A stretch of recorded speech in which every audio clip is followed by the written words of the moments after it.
हादसे के वक्त टाइटैनिक 41 किलोमीटर प्रति घंटे की रफ्तार से इंग्लैंड के साउथम्पटन से अमेरिका के न्यूयॉर्क की ओर बढ़ रहा था। 1912 की दरमियानी रात में टाइटैनिक अटलांटिक महासागर में समा गया। जिस जहाज की कभी नहीं डूबने की चर्चा थी वो डूब गया। हादसे में 1500 के करीब लोग भी मारे गए। इसे 110 साल बीतने के बाद भी सबसे बड़ा समुद्री हादसा माना जाता है। हादसे की जगह से जहाज के मलबे को 1985 में हटाया गया था। हादसे के बाद कनाडा से 650 किलोमीटर की दूरी पर 3843 मीटर की गहराई में जहाज दो भागों में टूट गया था और दोनों हिस्से एक दूसरे से 800 मीटर दूर हो गए थे। इस घटना के 10 साल बाद भी आज भी इस घटना को लेकर रहस्य बना हुआ है। वीडियो शुरू करने से पहले आप सभी दोस्तों से गुजारिश है कि वीडियो को एंड तक जरूर देखें और साथ ही सब्सक्राइब भी करें ताकि चैनल पे आने वाले इन्फॉर्मेटिव वीडियो से आप महरूम न रहें। इस विशालकाय जहाज के बारे में कहा गया था कि ये कभी नहीं डूब सकता। ईश्वर भी इसे डुबा नहीं सकते। इस भरोसे की अपनी वजह भी थी। रियो डी जेनेरियो के फेडरल यूनिवर्सिटी में department of naval and ocean engineering department के प्रोफेसर और इंजीनियर अलेक्जेंडर द पिन्हो अल्हो ने बताया, इंजीनियरिंग के लिहाज से देखें तो ये डिजाइन के बेस पर पहला एडवांस जहाज था। जहाज में कई वाटर टाइट कंपार्टमेंट बनाए गए थे, यानी अगर जहाज का कोई कमरा पानी से भर जाए तो वो दूसरे कमरे को डुबा नहीं सकता था। इस जहाज को तैयार करने के दौरान कुछ मुश्किलें भी हुई थी। जहाज की ऊंचाई कितनी रखी जाए ताकि बिजली के तार और पानी के पाइप ठीक से काम करते रहे, इस पर काफी सोच विचार हुआ था। प्रोफेसर अल्हो के मुताबिक इस पर सोच विचार करने के बाद उन लोगों ने जहाज की ऊंचाई तय की थी। पानी भरने की सिचुएशन में भी उन लोगों का अंदाजा था कि पानी छत की ऊंचाई तक नहीं पहुंच पाएगा। उन्होंने छत पर भी सेफ कंपार्टमेंट बनाए थे, लेकिन तब किसी ने आइसबर्ग से जोरदार टक्कर के बारे में सोचा नहीं होगा। प्रोफेसर अल्हो ने बताया, टक्कर इतनी ज्यादा थी कि जहाज की मेन बॉडी की आधी लंबाई तक सुराख हो गया था। ऐसी सिचुएशन में पानी छत तक पहुंच गया था। जहाज में पानी पूरी तरह से भरने लगा था। ऐसी सिचुएशन में बचाव पॉसिबल नहीं होता है। आप पानी निकालने के लिए सभी पंप को एक्टिव कर सकते हैं, तमाम कोशिशें कर सकते हैं, लेकिन पानी जिस रफ्तार से अंदर आ रहा होता है उसी रफ्तार से बाहर नहीं निकाला जा सकता।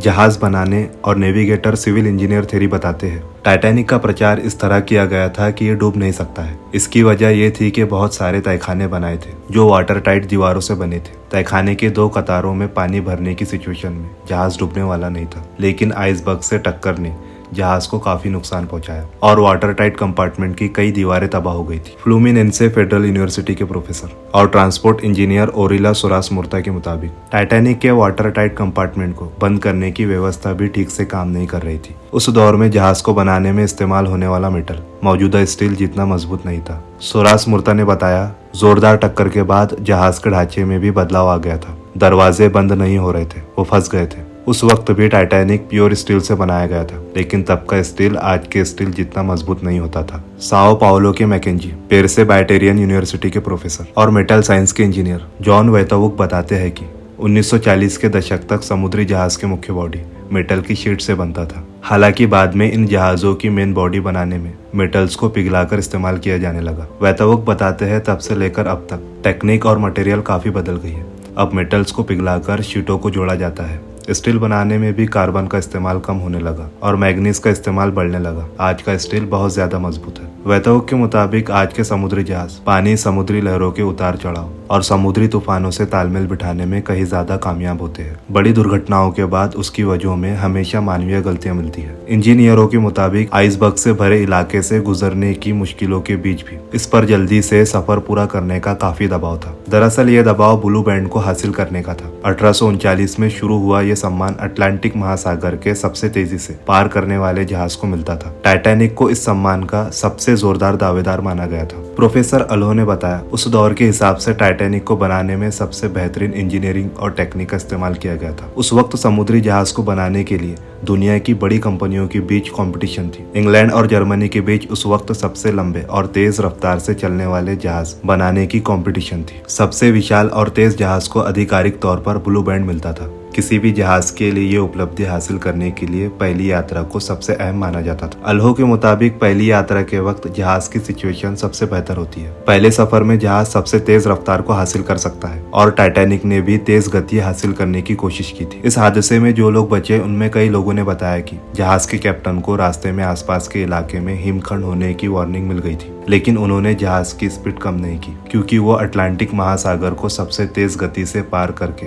एम को हासिल करना चाहते थे। टाइटैनिक अकेला नहीं था। इस जहाज को चलाने वाली company white star line company ने 20वीं शताब्दी की शुरुआत में बेलफास्ट शहर के हारलैंड और वोल्फ शिपयार्ड को 3 जहाजों को तैयार करने का ऑर्डर दिया था। उम्मीद की जा रही थी कि वर्ल्ड क्लास टीम के जरिए बनाए गए ये तीनों जहाज दुनिया के सबसे लंबे, सेफ और फैसिलिटीज से शामिल होंगे। इंजीनियर स्टम ने बताया इन प्रोजेक्ट्स को उस दौर में काफी प्रमोट भी किया गया था। 1908 में 1915 के बीच बनाए गए इन जहाजों को ओलंपिक क्लास के जहाज कहा गया था। पहले 2 जहाज को तैयार करने का काम शुरू हुआ था। 1908 में ओलंपिक और 1909 में टाइटैनिक का तीसरे जहाज जायगेंटिक का प्रोडक्शन 1911 में शुरू किया गया। हालांकि तीनों जहाज किसी न किसी हादसे में शामिल रहे। ओलंपिक जहाज की सेवा जून 1911 में शुरू हुई थी। उसी साल ये एक युद्ध पोत से टकरा गया था। मरम्मत के बाद इसकी सेवा फिर से शुरू हुई। पहले वर्ल्ड वॉर के समय ब्रिटेन की नौसेना ने इसका इस्तेमाल सैनिकों को एक जगह से दूसरी जगह पहुंचाने के लिए किया था। 1918 में ये एक जर्मनी पनडुब्बी से टकरा गया था। मरम्मत के बाद 1920 से फिर से इसका इस्तेमाल शुरू हुआ। पुराने और भरोसेमंद माने जाने वाले इस जहाज का इस्तेमाल 1935 तक किया गया। टाइटैनिक ने अपना पहला सफर 10 अप्रैल 1912 को शुरू किया था। साउथम्पटन बंदरगाह के बाहर ये एक दूसरे जहाज से टकराते टकराते बचा था। 14 अप्रैल को ये ऐतिहासिक हादसे का शिकार हो गया। जाइगेंटिक का भी बहुत इस्तेमाल नहीं हुआ। इसका नाम बदलकर ब्रिटानिक कर दिया गया था। ब्रिटिश आर्मी ने इसे पहले वर्ल्ड वॉर के दौरान हॉस्पिटल में तब्दील कर दिया था। ये जहाज नवंबर 1916 में डूब गया। अपने समय में ये तीनों जहाज काफी वर्ल्ड फेमस थे, लेकिन आज की तुलना में ये बहुत छोटे कहे जाएंगे। मुर्ता कहते हैं आज के जहाजों की तुलना में